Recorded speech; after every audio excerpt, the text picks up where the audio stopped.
नमस्कार स्टूडेंट्स। आज हम बिहारी लाल जी की भक्ति और नीति दोहों की विशेषताओं पर चर्चा करेंगे। यह प्रश्न इग्नू असाइनमेंट और टर्म एंड एग्ज़ाम में 10 अंकों के लिए आता है और यह असाइनमेंट का 7वां प्रश्न है। मैंने 6 प्रश्न पहले से ही अपलोड कर दिया है, अब ये 7वां प्रश्न है। आज हम बिहारी की दोहों की विशेषताओं पर चर्चा करेंगे। देखिए, मैं उन्हीं के लिखी हुई 2 पंक्तियों से शुरुआत कर रही हूँ। सत्संगति में रहत है सुधा स्वमान सुजान, बिनु सत्संगति जीवन होत अजान। तो इस दोहे से स्पष्ट होता है कि बिहारी जी ने भक्ति और नीति दोनों को जीवन का आधार माना है। आइए अब विस्तार से समझते हैं। देखिए, भक्ति दोहों की विशेषताएं क्या है? ईश्वर प्रेम और समर्पण। बिहारी की भक्ति दोहों में भगवान के प्रति गहरी श्रद्धा और प्रेम दिखाई देता है। भक्त का पूर्ण आत्मसमर्पण और ईश्वर का विश्वास झलकता है। ठीक है। फिर दूसरा क्या है? संक्षिप्तता में गहनता।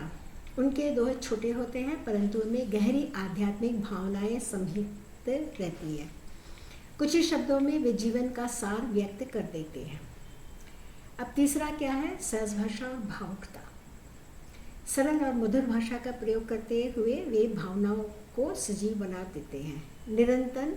निरंतर स्मरण में वे क्या है? वे जीवन में हर समय ईश्वर का स्मरण करने पर बल देते हैं। फिर आता है उनका आध्यात्मिक प्रेरणा।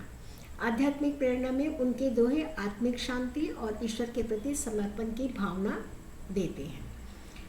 अब हम लोग आते हैं नीति के दोहे की विशेषताओं पर। जीवन दर्शन और शिक्षा। देखिए, जीवन दर्शन और शिक्षा क्या है? नीति दोहे समाज और जीवन के व्यावहारिक पक्ष को उजागर करते हैं। सारगर्भित उपदेश है। थोड़े शब्दों में गहरी शिक्षा और नैतिक संदेश देते हैं। नैतिकता पर बल, सत्य, धर्म, परिश्रम, संयम और सदाचार को महत्व देते हैं। व्यंग्य और चातुर्य। समाज की बुराइयों और व्यंग्यात्मक शैली से प्रहार करते हैं। लोक जीवन से जुड़ाव नीति दोहे आम जनजीवन के अनुभवों से प्रेरित होते हैं और व्यावहारिक मार्गदर्शन प्रदान करते हैं। अब निष्कर्ष के तौर पर हम यही कह सकते हैं कि इस प्रकार बिहारी के दोहे ईश्वर प्रेम और आध्यात्मिक को उजागर करते हैं, जबकि नीति दोहे जीवन के व्यावहारिक और नैतिक पक्ष को सिखाते हैं। दोनों ही संक्षिप्त, सारगर्भित और प्रभावशाली हैं। यही कारण है कि बिहारी के दोहे आज भी साहित्य और जीवन दर्शन में मार्गदर्शक माने जाते हैं।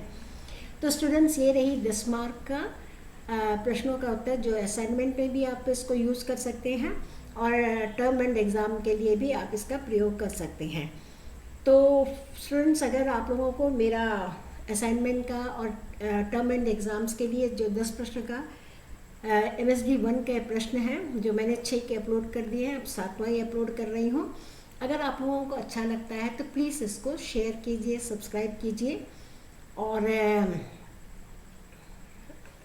जितना हो सके कमेंट दीजिए। और कमेंट में आप लिखिएगा कि आपको कौन सा प्रश्न चाहिए, तो उस तरह के प्रश्न को मैं अपलोड कर दिया करूँगी। तो स्टूडेंट्स, ऑल द बेस्ट। मेरे चैनल को देखते रहिए और अच्छे अंक प्राप्त कीजिए। धन्यवाद।